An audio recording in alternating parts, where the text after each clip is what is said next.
Real Madrid में भाई कल एक मैच नहीं था, बल्कि आप कह सकते हो एक सीरीज ऑफ फेयरवेल हमको देखने को मिली, एक सीरीज ऑफ जेस्चर देखने को मिली, जिसके लिए रियल मैड्रिड के 80,000 लोग वहां पर प्रेजेंट थे। वो उस मूड में थे। रियल मैड्रिड के वो करोड़ों फैंस भाई जो कि उस स्टेडियम में नहीं आ पाए, अपने अपने घरों में देख रहे थे, लेकिन वो भी उस मूड में थे, वो भी उस चीज के लिए प्रिपेयर्ड थे। और भाई यहां पर अल्टीमेटली लेजेंड की बात करें, टोनी क्रूज की बात करें जिसपे मेजॉरिटी ऑफ द यहाँ पर अटेंशन था, लूका मॉड्रिच की बात करें, नाचो की बात करें, केपा की बात करें, हर एक एंगल से ये गेम एक इमोशनल राइड था। लेकिन इस पे बात करेंगे, लेकिन उससे पहले बात करते हैं भाई मैनचेस्टर यूनाइटेड ने एक बार फिर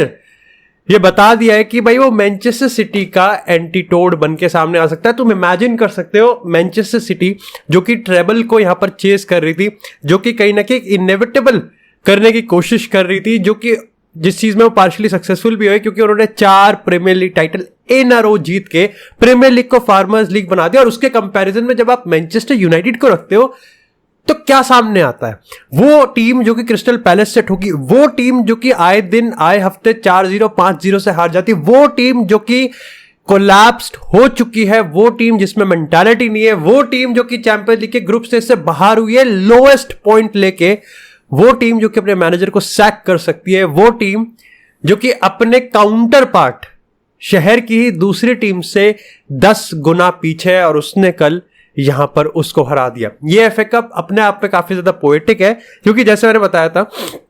1989 और 1990 में भी सर एलेक्स फर्गसन ने अपनी जॉब बचाई थी एफए कप जीत के। 2016 में भी यहां पर एफए कप जीता तो गया था, लेकिन बेचारा लुई वैन गाल यहां पर उस ट्रॉफी के जीतने के बावजूद भी कहीं ना कहीं अपनी जॉब यहां पर बचा नहीं पाया। अब अगर कल के गेम की बात करते तो देखो मैनचेस्टर सिटी के पास पूरी तरीके से सारा मोटिवेशन था कि भाई यहां पर उनको डबल करना है, और डोमेस्टिक डबल अगर उन्होंने कर दिया, वो भी 2 कंसेक्यूटिव ईयर्स में, तो ये भी अपने आप में एक हिस्ट्री हो जाएगी। मैनचेस्टर यूनाइटेड की आप बात करोगे तो आप कह सकते हो कि मोटिवेशन हो भी सकता था और मोटिवेशन नहीं भी हो सकता था। इसके पीछे का रीजन ये है कि पहली बात तो ये है कि आप कह सकते हो कि लोग जो प्लेयर्स हैं वो टेन हैग की जॉब बचाने के लिए लड़ेंगे,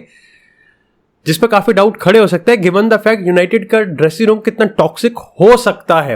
लेकिन फिर भी कहीं ना कहीं एक पॉजिटिव एनर्जी थी इस यूनाइटेड के स्क्वाड में। अगर हम गेम स्टाइल की बात करें तो डिफॉल्ट मोड पे ये सबको पता था कि मैनचेस्टर सिटी के पास पोजीशन बहुत रहने वाला है, बस फर्क इतना था कि यूनाइटेड इस चीज को प्रिपेयर करके कितना आई है। अब देखो यूनाइटेड की अगर आप डिफॉल्ट गेम्स की बात करोगे, जो उनका सेटिंग चलती है ना डिफॉल्ट सेटिंग में, उसमें यह होता है कि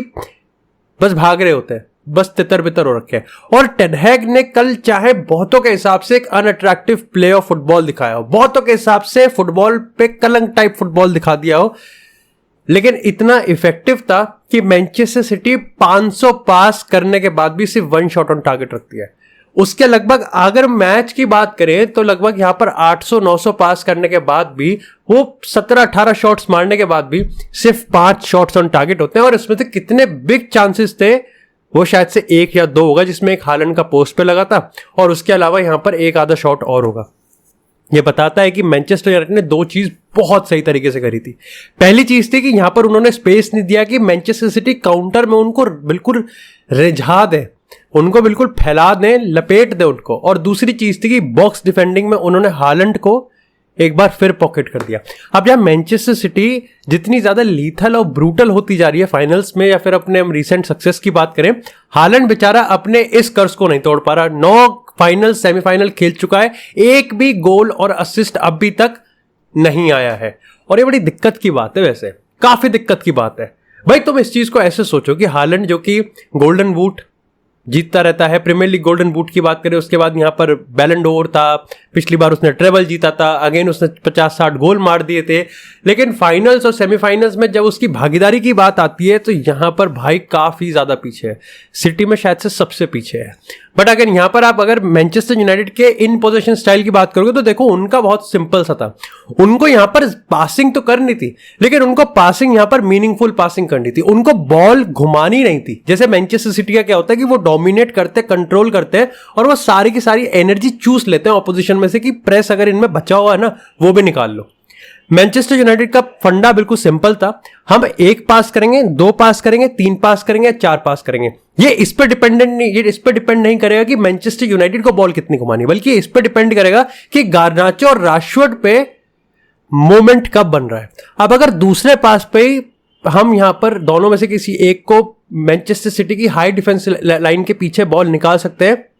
तो बात बन जाएगी, लेकिन अगर नहीं निकाल सकते तो बॉल घुमाओ। ये चीज हमने मेजोरिटी ऑफ द गेम में देखी, जहां पर मैनचेस्टर यूनाइटेड ने मुश्किल से मुश्किल यहाँ पर 5 या 6 पास करे हुए किसी भी एक सीक्वेंस में।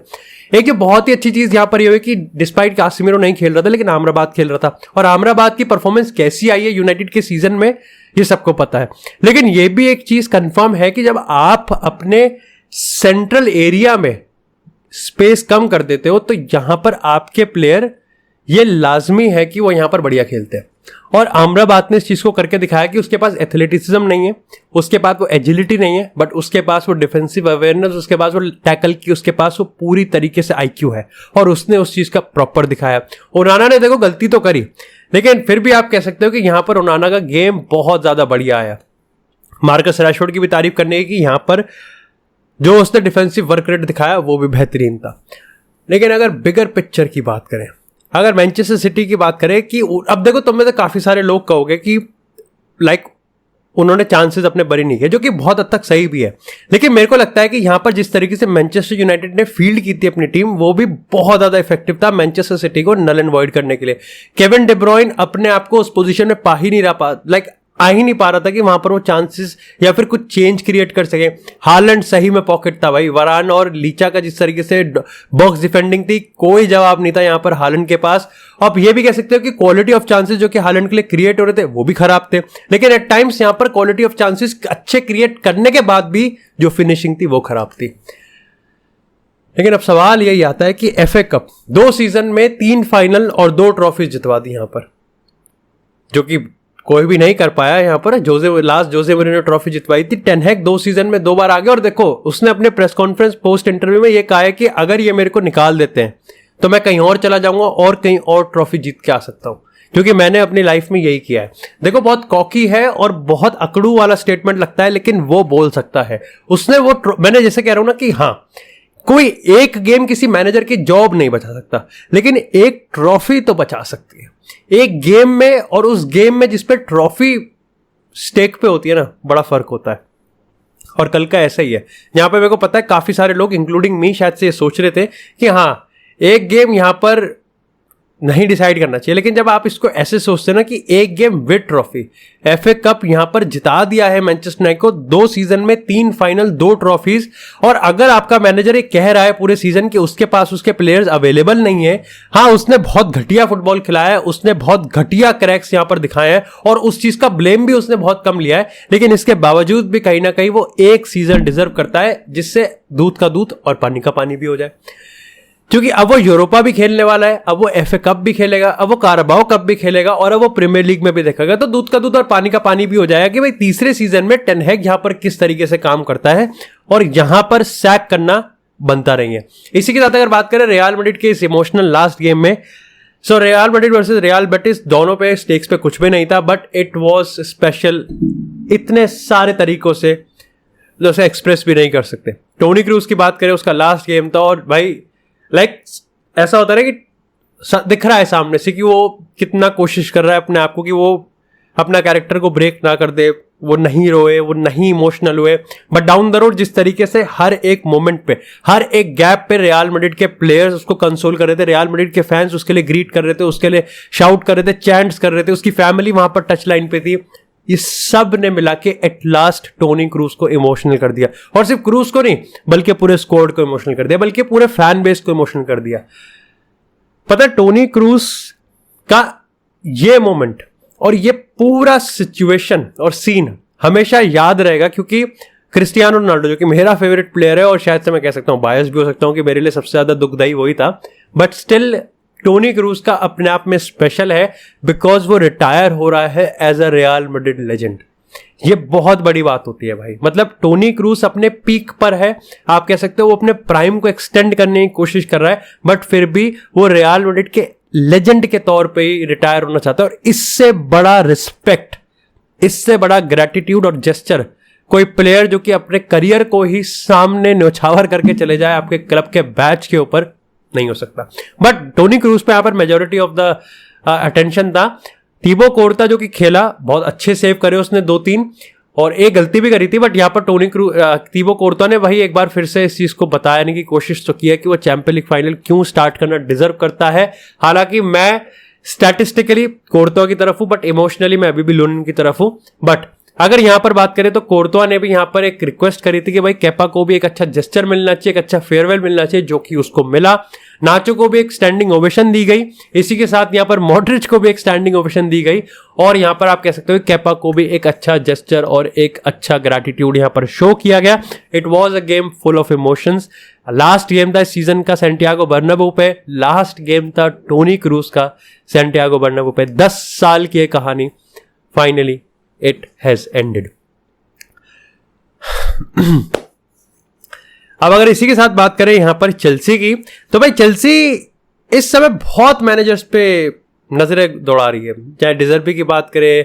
यहां पर मकेना की बात करें, मरेस्का की बात करें लेस्टर सिटी के, लेकिन आउट ऑफ नोवेयर हुकुम के तरह जोसे मोरिन्यो की कौन कहानी फैला रहा है। अब देखो, हाल ही में अगर एक्सप्रेस की बात करें या फिर फुटबॉल.लंदन की बात करें, तो उन्होंने अपने एक्सक्लूसिव आर्टिकल्स में लिखा तो है कि चेल्सी जोसे मोरिन्यो को लेके आ सकती है। शॉकिंगली डर्ट शीट्स में से जोसे मोरिन्यो का नाम ऊपर आ गया है। अब देखो, यहां पर सारी रिपोर्ट्स को, जितनी भी मैंने रिपोर्ट्स पढ़ी, उसमें से किसी ने भी ये चीज आपको डिफाइन या फिर आपको एक्सप्लेन नहीं करी है कि क्यों हो रहा है ऐसा, जोसे मोरिन्यो का नाम ऊपर क्यों आ रहा है।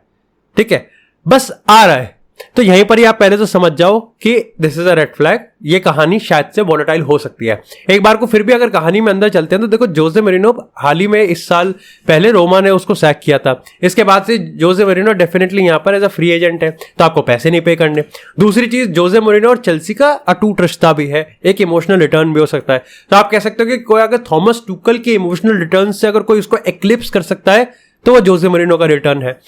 लेकिन एट द सेम टाइम जब आप इसको टेक्निकलिटी पॉइंट ऑफ व्यू से देखोगे तो आपको समझ में आ जाएगा कि कैसे हो सकता है। आपने मॉरिशियो पोचेटिनो को जिन पेजेस पे, जिन पॉइंट्स पे सैक किया है, जोसे मोरिन्यो तो स्टैंड ही नहीं करता। अगर आप कहते हो कि हमको मीडियम से लॉन्ग टर्म प्रोजेक्ट मैनेजर चाहिए, हमको वो मैनेजर चाहिए जो कि यंग प्लेयर्स को इकट्ठा करके उनको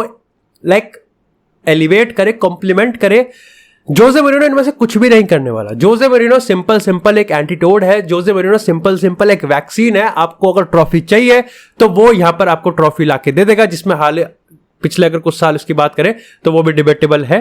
बट यहां पर वो यंग प्लेयर्स को नहीं एलिवेट करने वाला। वो आपके लिए मीडियम लॉन्ग टर्म प्रोजेक्ट पे भी नहीं रुकेगा, मैक्स टू मैक्स वो 2 साल रुकेगा। And at the same time अगर चीजें साउथ जाती हैं, सबसे पहले वो ओनर्स की मारेगा आके। तो मेरे को तो लगता है कि जोसे मोरिन्यो यहां पर आने वाला है। It has to be either मकेना या फिर वो यहां पर मरेस्का भी हो सकता है। डिजर्बी के चांसेस भी थोड़े कम लग रहे हैं क्योंकि सीरिया में उसकी ज्यादा डिमांड इस समय हो रही है।